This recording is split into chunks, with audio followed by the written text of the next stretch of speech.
Bonjour à tous et bienvenue pour ce nouveau numéro de En Peignoir, l'émission qui s'intéresse à l'actualité des stations thermales. Et une fois n'est pas coutume, on va voir un peu plus large que l'Auvergne et on va s'intéresser au thermalisme national. Et pour cela, j'ai à mes côtés le président de la Fédération thermale et climatique française, également secrétaire général de l'Association nationale des maires des communes thermales. Bonjour Jean-François Bureau.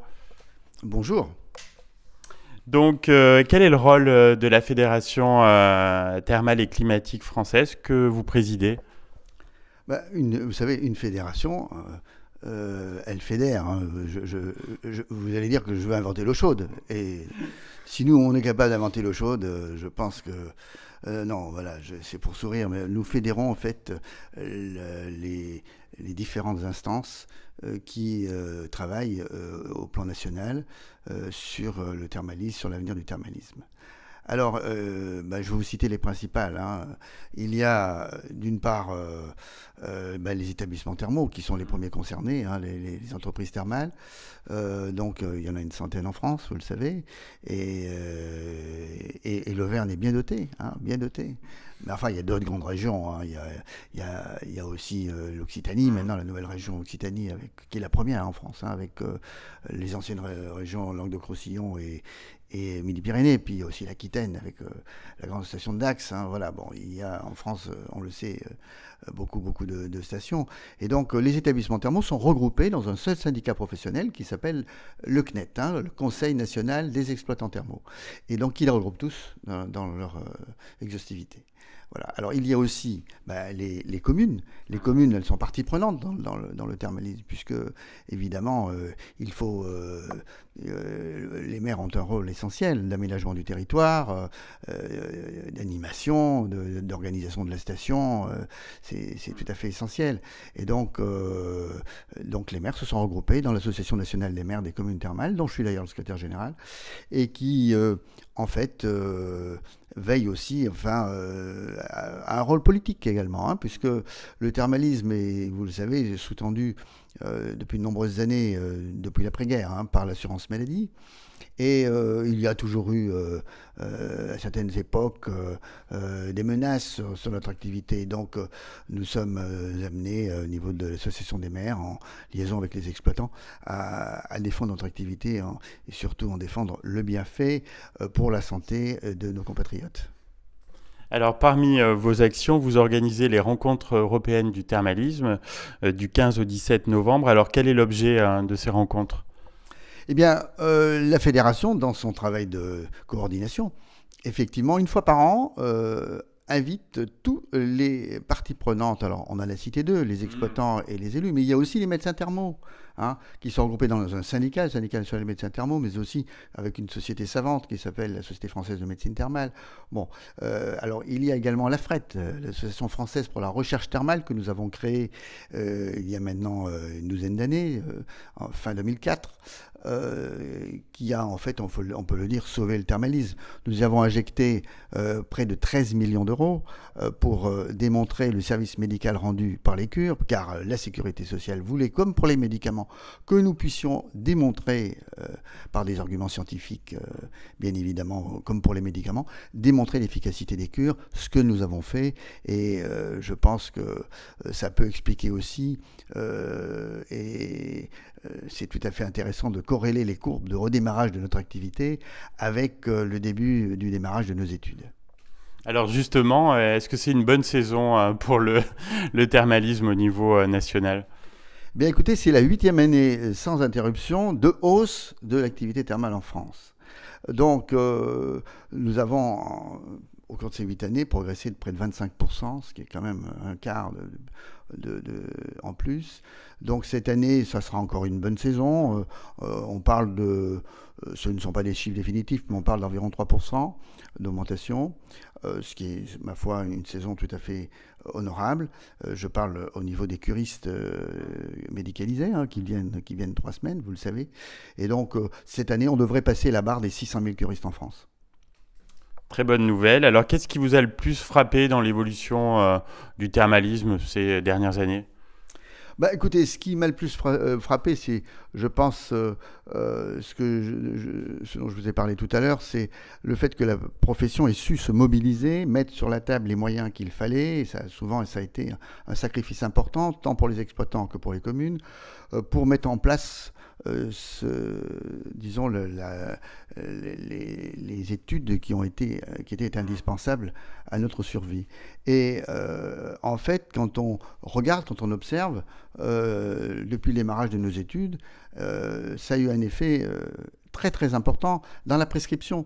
Parce que vous savez, on lance des appels d'offres chaque année qui vont dans les différentes facultés de médecine et je suis absolument convaincu que ça a eu un effet important au niveau de l'université parce que beaucoup de professeurs de médecine qui parfois souriaient du thermalisme n'avaient pas forcément pensé qu'on n'avait pas forcément démontré beaucoup de choses. Et à voir nos résultats, certains aujourd'hui ont changé de comportement. Et quand je vois le succès des appels à projets et le nombre de réponses que nous avons pour financer des études avec toutes les facultés de médecine de France et de Navarre, je pense que c'est un plan tout à fait intéressant et nous avons aujourd'hui pu corréler effectivement depuis ces dernières années la reprise de l'activité par la reprise de la prescription et l'intérêt des facultés de médecine aussi au niveau de l'image aussi de notre thermalisme. Alors Jean-François Béraud, vous avez été pendant près de 30 ans directeur général de Thermes Auvergne. Quel regard vous portez sur le thermalisme auvergnat actuel ?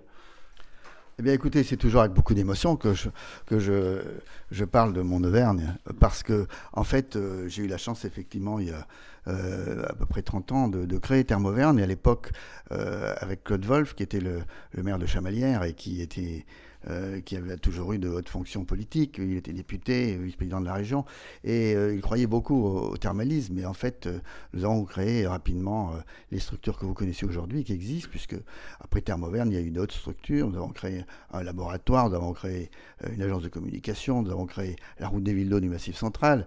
Et alors cette route des villes d'eau du Massif central est une structure tout à fait importante pour l'Auvergne, parce que l'Auvergne a des stations qui ont aussi des atouts touristiques très important et qui était peut-être insuffisamment valorisé.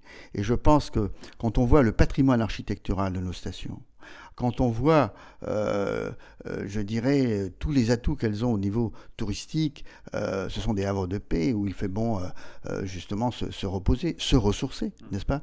Eh bien, je pense que tout ça, un curiste est aussi un touriste qui reste 3 semaines et le faire dans un cadre agréable, c'est quand même tout à fait important. Et ça attire aussi de nouvelles clientèles parce que nous avons au fil des dernières années, sous l'impulsion de la route des villes d'eau, nous avons créé énormément d'équipements sur l'Auvergne et sur le Massif central, avec une dizaine de centres de bien-être ou thermoludiques, dont je dirais la perle de tous est celui de Roya, avec Roya Tonic, que j'ai contribué largement à mettre en œuvre, puisque j'en étais l'assistant du maître d'ouvrage.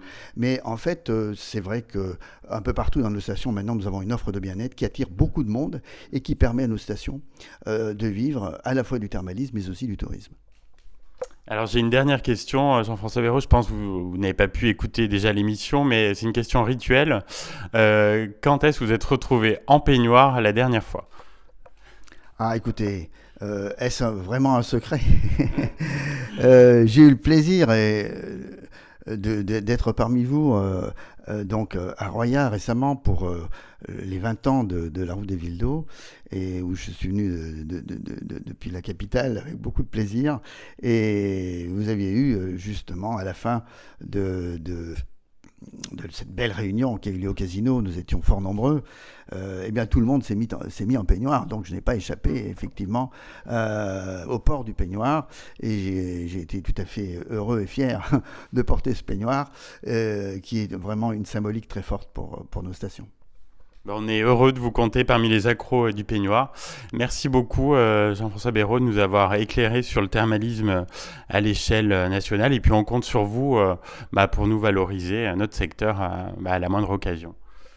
Ben écoutez, j'ai les yeux je dirais toujours, je fais les yeux doux à l'Auvergne et chaque fois qu'on peut, depuis la capitale, rendre des services, que ce soit aux élus, aux exploitants, vous pensez bien que je ne me le fais pas dire deux fois parce que on peut pas rester 30 ans dans une région si donnée comme je l'ai fait avec tous nos partenaires pour aujourd'hui dire ben, je suis à Paris et non, c'est pas comme ça que ça se passe. Je pense que l'Auvergne est sur des rails maintenant avec sa voisine Rhône-Alpes, et puisque ce n'est plus qu'une seule grande région, la région Auvergne-Rhône-Alpes, mais je pense que dans le domaine du thermalisme, l'Auvergne a su s'organiser mieux que la région Rhône-Alpes. J'ai pas peur de le dire, et aujourd'hui, eh bien, c'est l'Auvergne qui a plutôt tendance à tirer Rhône-Alpes.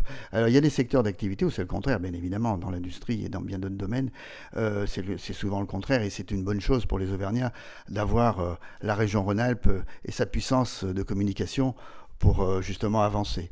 Mais dans notre secteur, je pense que l'Auvergne a su faire beaucoup je dirais, de travail d'innovation. Et d'ailleurs, c'est la dernière structure qui a été mise en place en Auvergne avec le fameux cluster Innovaterm, où d'ailleurs de nombreuses stations de Rhône-Alpes sont venues maintenant. Et je pense que effectivement, l'Auvergne est tout à fait moteur dans cette nouvelle région Auvergne-Rhône-Alpes. Et j'en suis très très fier et très heureux. Merci encore et à bientôt.